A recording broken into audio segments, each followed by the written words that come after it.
Hello everybody! Today's video is for the new moms out there that are scared, that are confused, that are nervous about being a new mom, or that are going through it right now. These will be tips and story times for what I went through with my first to help you feel comfortable and confident with your new baby, and hopefully some of the tips will help you too as well. So let's get right into it.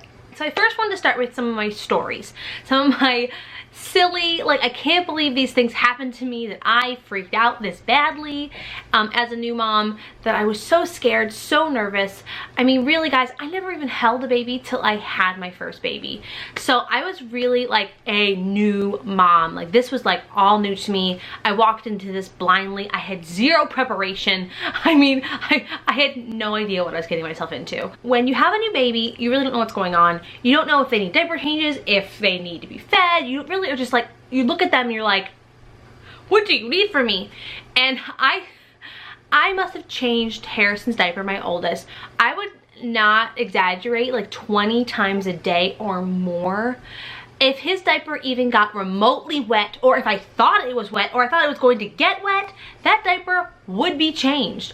I literally changed it so frequently, and it's ridiculous. I mean, I'm now, like, as a mom of 5, like, changing diapers, like, if they're a little wet, they can sit in it for a little while. It's not gonna kill them.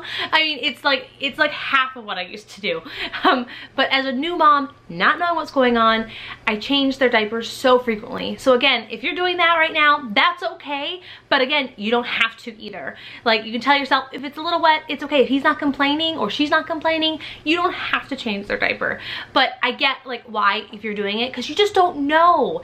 I even wiped when they peed. Like, not during the pee, but like after they peed. Like, I didn't know. Like, I didn't know that you didn't have to all the time. My next story and kind of helpful tip, I don't think anyone will make this mistake like I did. This was like the silliest, biggest mistake I've ever made. So I nursed Harrison until he was almost 9 months old, and I would wake him up to feed, and he did not need to be woken up. Like, another big tip, don't wake your baby up if they're not hungry. Like, let them sleep. If the doctor's telling you not to do that, let him sleep. Even if it's 4 hours, even if your boobs are killing you, don't wake that baby, because it's gonna get into a pattern and your baby is not gonna learn how to sleep. And it took me so long to get Harrison to sleep through the night. Just don't wake them up. Even if you feel like they need to eat, even if it's been like 8 hours, don't wake them up, because it's just, you'll regret it in the long run when they're 12 months old, 11 months old, 15 months old, and they're not sleeping. That was one of my biggest mistakes as a new time mom. I'd wake him up to feed him, and sorry, Posy's over here playing. Hello! That I wake him up to feed. And then my other funny story is that, so I'd be nursing Harrison, and I would switch sides, and I'd change his diaper first. You know, you change your diaper first when they wake up, then you start nursing, and then I'd get him to sleep, he'd be burped, and I noticed his diaper was wet. And what do you think I did? What do you think I did? I changed his diaper and woke him up. And then he'd be up even longer. And then I wouldn't have any milk to give him. And then he'd be crying and upset. I did this, no joke, till he was like 6 months old, till I told my mom what was going on. She was like, what are you doing? Like, if he's asleep, put him down, even if he has a wet diaper. And my other biggest silly mistake, or whatever you want to call it, is that I turned the light on when he woke up in the middle of the night. Like, the lights on. I turned the lights on, ladies. Oh my gosh, I cannot believe I did that. I did that for a very long time. I thought I needed to see, and I didn't realize it would wake him up. Like, my common sense was gone because I was sleep deprived. Like, I was sleep deprived. So if you're doing that, don't do that, because your baby will wake up and it won't go back to sleep. So poor Harrison, yeah, it was all my fault. I take full responsibility. He's a good kid now. You wouldn't notice he's a bad sleeper. He's a good sleeper. He never, you know, you wouldn't even notice he was a bad sleeper. He's a good sleeper now. My other funny little story is that I remember when Harrison had his umbilical cord still on, and the diaper got stuck to the umbilical cord and we couldn't get it off, and literally I was crying and screaming because it was stuck to him. He was crying, I was crying, my husband was there, we didn't know what to do. We freaked out. We called the doctor. They said just cut the diaper around it and like leave the little bit of the diaper on the umbilical cord.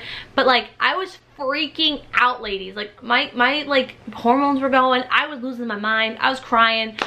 I would say the first 6 months of Harrison's life, I was losing my mind. I did not know what was going on. I was in a total state of shock. Like, it was crazy. One of my other funny stories is that the first couple months of Harrison's life, I would be so afraid that he was gonna like die in the middle of the night.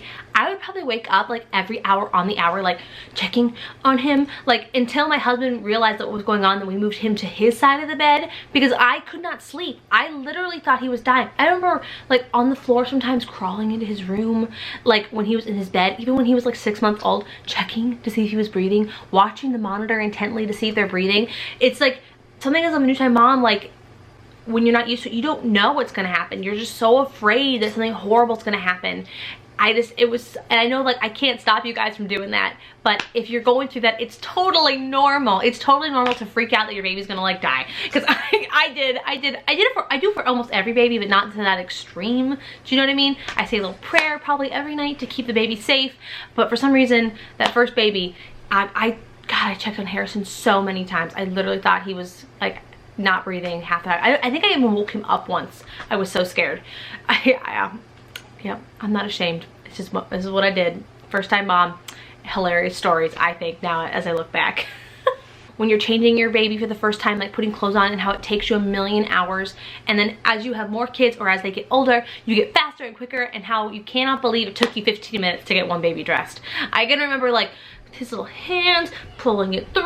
I mean, it's just so funny. Like you're so not confident. And I promise you, as you get older, as the baby gets older, as you have more kids, you'll get so confident, and all these things I'm talking about will be like nothing. But as you're going through them, they are so scary, so real, so exhausting, so emotional. I mean, you're going through this whole new thing. It's like getting a brand new job. You have to like balance your new life. You're changing everything, and it's like a whirlwind, and it can take you down. I mean, it can give you postpartum depression. It can make you sad. It can make you happy. Your mood swings are just going so crazy as a first-time mom the first few months of your baby's life. It was a crazy whirlwind. I remember I was just in like shock. Like I could not believe it, like how much one person can change your life. One little tiny little cute little being can make your life go boom. And like everything how you think is different. You're worried about this one person all the time. Yeah, it was crazy. So let me get into some of my helpful little tips for like things you might need as a new time mom that helped me a lot. When I first started bathing Harrison, I bought those big baby bathtubs. I personally, they were the inexpensive ones. I think they're like $15 at Walmart. They were very uncomfortable for him because he was like almost a 9-pound baby. He was 8 pounds, and then he grew fast. He's a big kid. The sling that was in it would sink, and then he would get his back all crinkled up.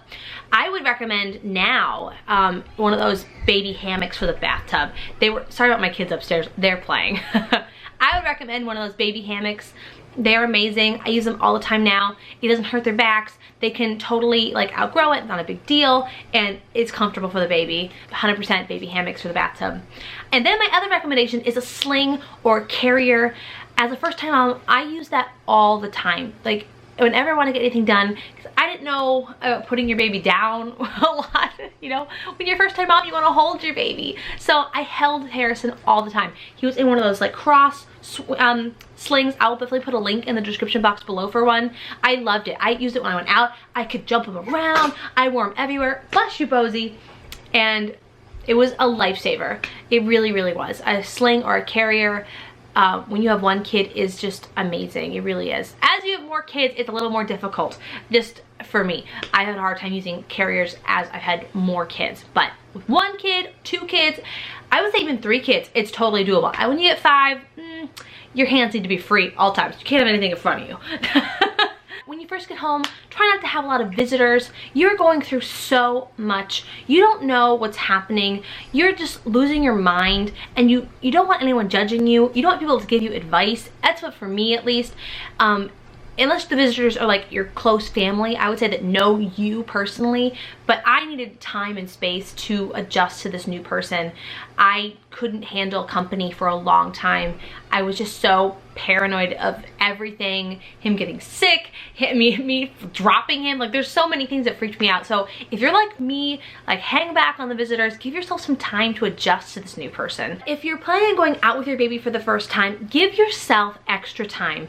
This will be an event. This will be unbelievable. You'll think that it is not possible. You're never gonna do this again. It is the worst thing ever because your diaper bag's packed this full because you're bringing the world with you because you think you need the world, which you don't, but you're gonna do it anyway because every first time mom does it. Don't worry about it. Bring the world. It's okay. It's gonna feel so much harder than it was when it was just you and your husband or you and whoever. Just know, give yourself extra time wherever you have to go and try to just say, this is how it is. It's gonna be okay, and I promise you it'll get easier. I promise you, oh, little cough. I promise you that going out with your kids will get easier. Yeah, they're gonna be screaming memes. They're gonna be upset. Posy! I gotta get Posy. Oh no! Just Posy. Hey, hello!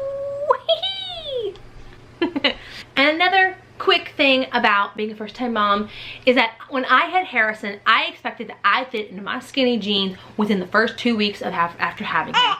I was a fool. I was a lunatic. I don't even know what was wrong with me. I was so upset.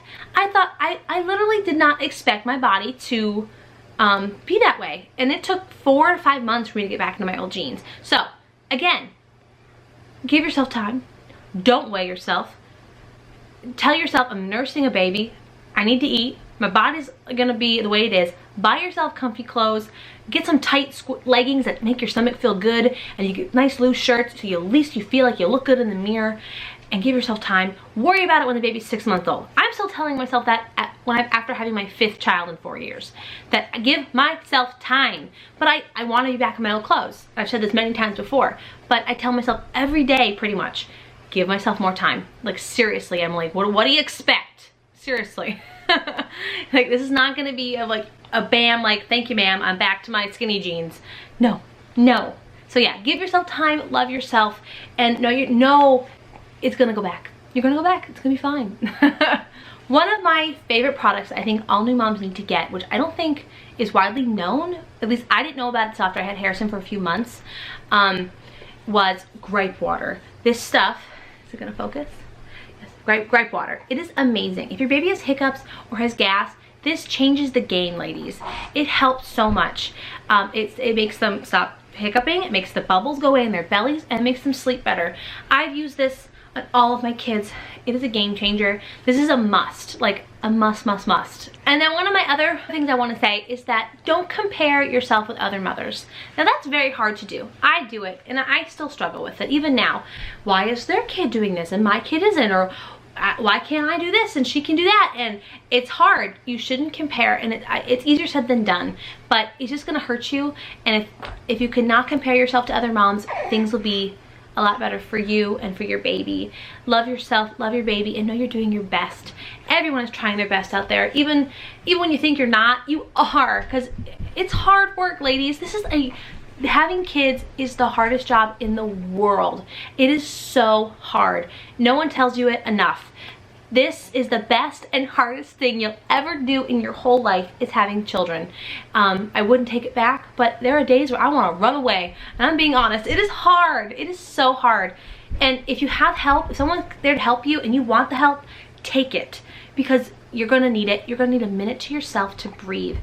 So my last final tip, trick, whatever you want to call it, is that it's gonna get better. No matter how hard it is, no matter what's going on, no matter the lack of sleep you're getting, your baby's crying, not eating, your boobs are engorged, it's gonna get better. It can't stay like this forever. I'm not saying it's gonna get like easier, like you're gonna have hard days, but it does get better. It really does. It really does, huh?